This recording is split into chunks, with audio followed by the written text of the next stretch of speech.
All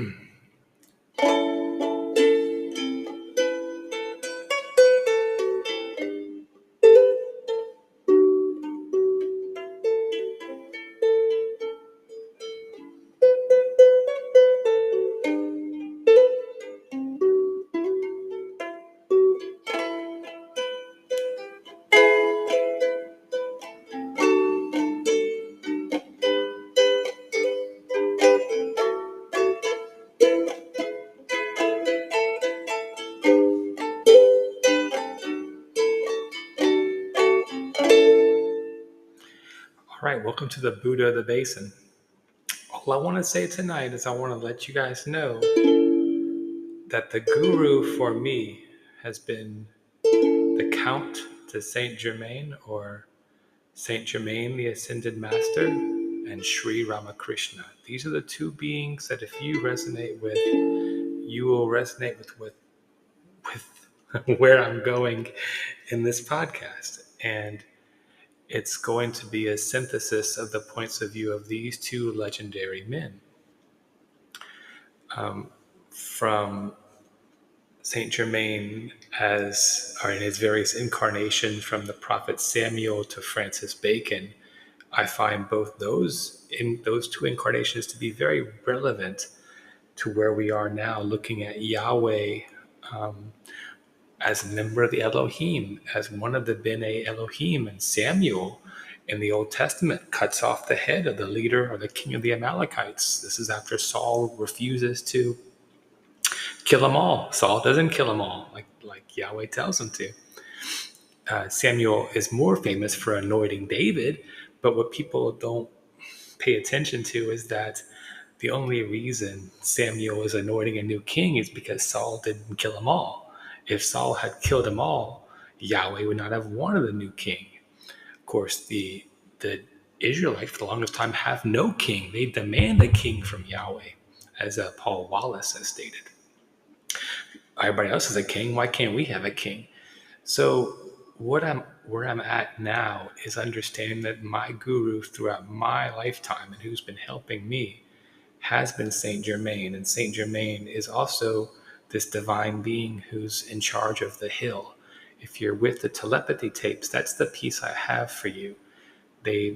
Kai Dickens mentions a divine being.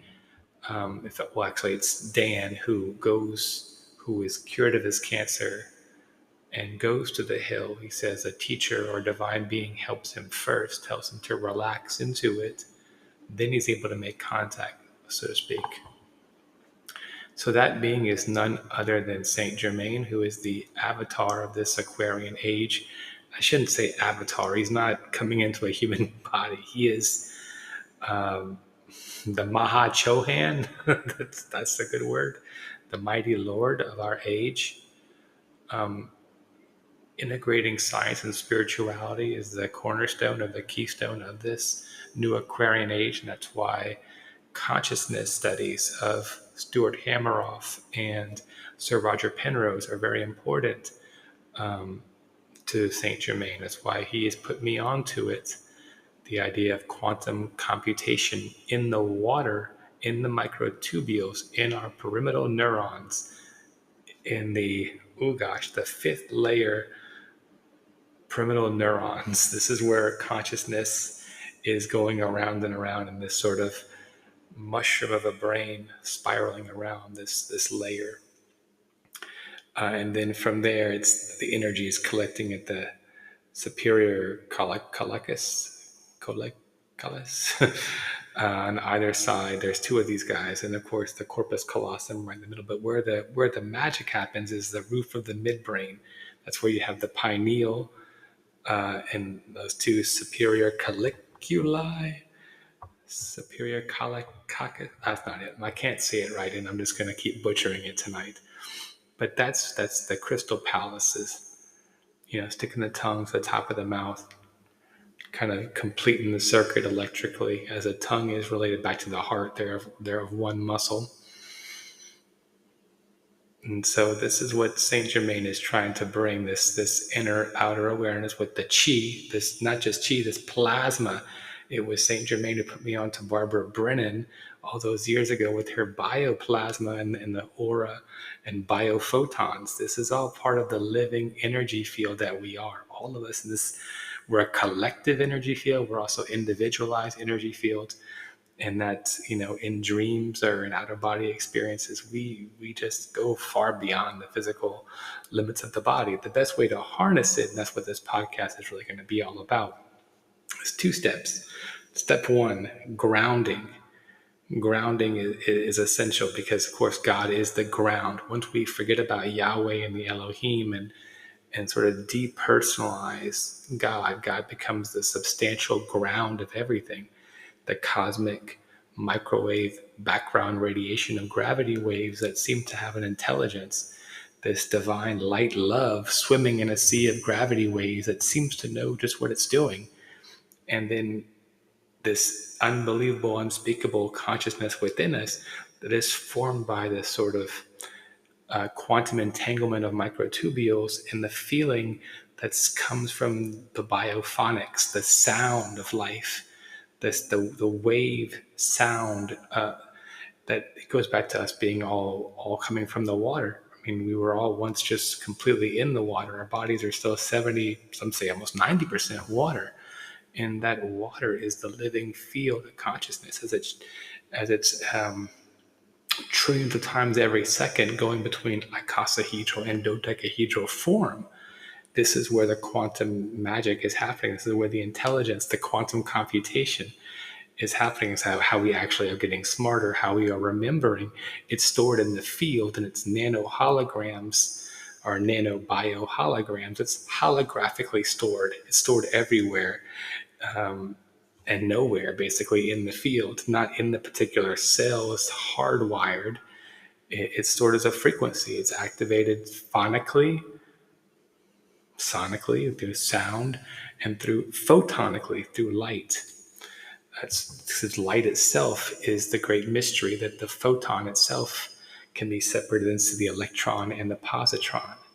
You see that these opposites come together to create a photon, but they can always be separated along with the gamma ray, are united, reunited, and it feels so good. So there's this powerful mystery of science and spirituality that, and the Buddha debasing goes back to the sacrum, this magnificent triangular bone down here at our pelvis that our two bottom two lumbar vertebrae have just been fused into.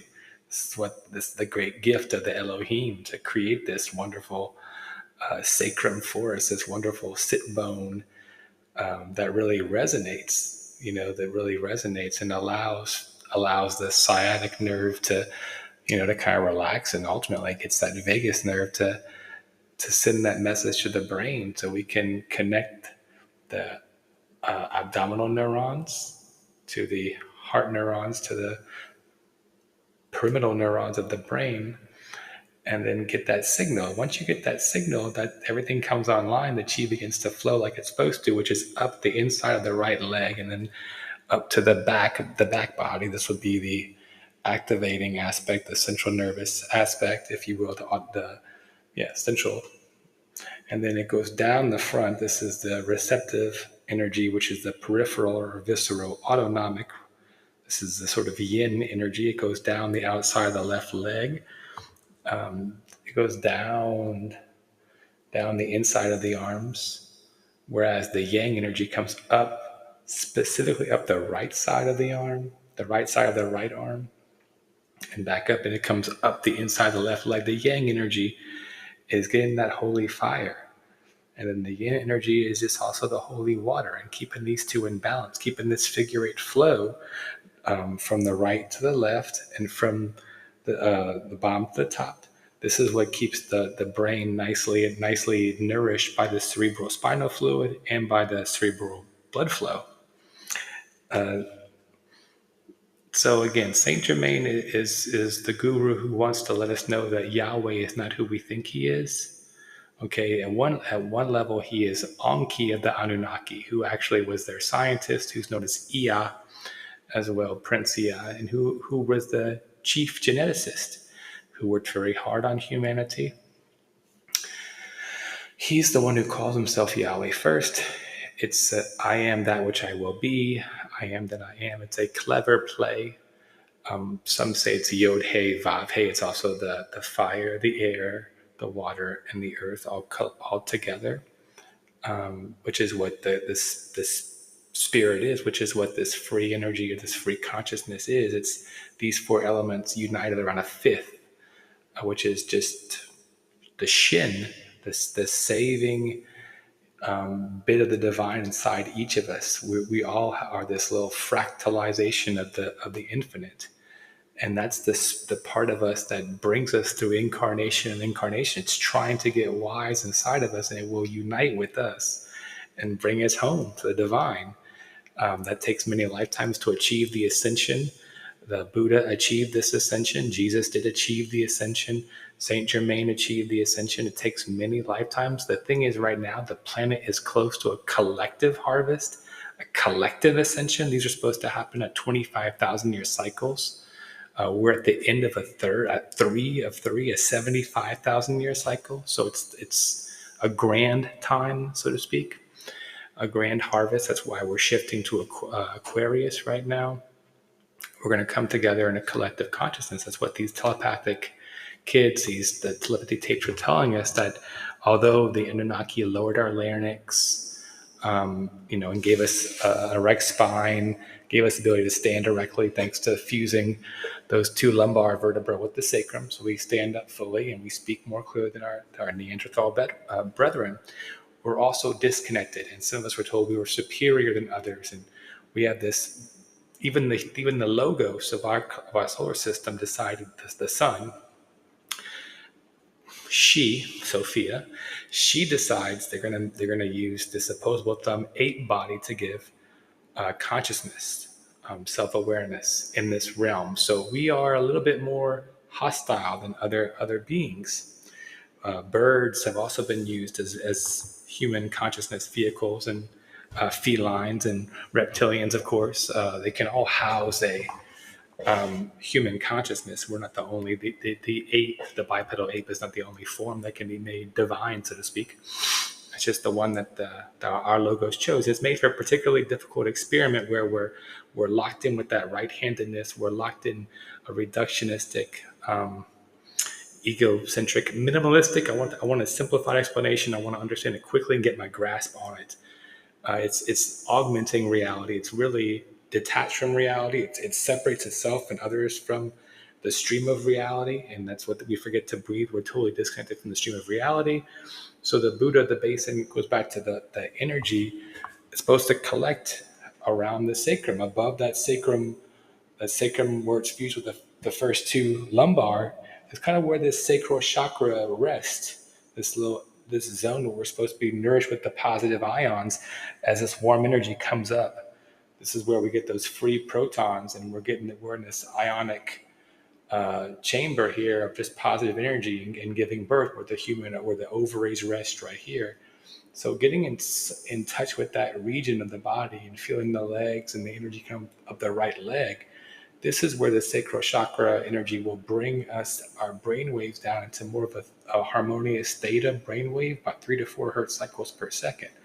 If we can focus, we can still keep the high beta brainwave going, which is me talking to you right now, but my awareness is beginning to gather down in the pelvic basin, and that's enabling a slower brainwave to also sort of cooperate with the quicker one and slowly come up so I can feel it in my heart center. So I'm really getting really pleased right now and starting to feel the oxytocin bonding energy as I'm just bonding with myself.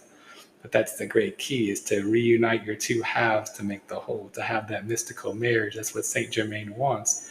To get that light to shine again, we must reunite the two halves of the whole. It's a mystical marriage inside of our soul. Thank you.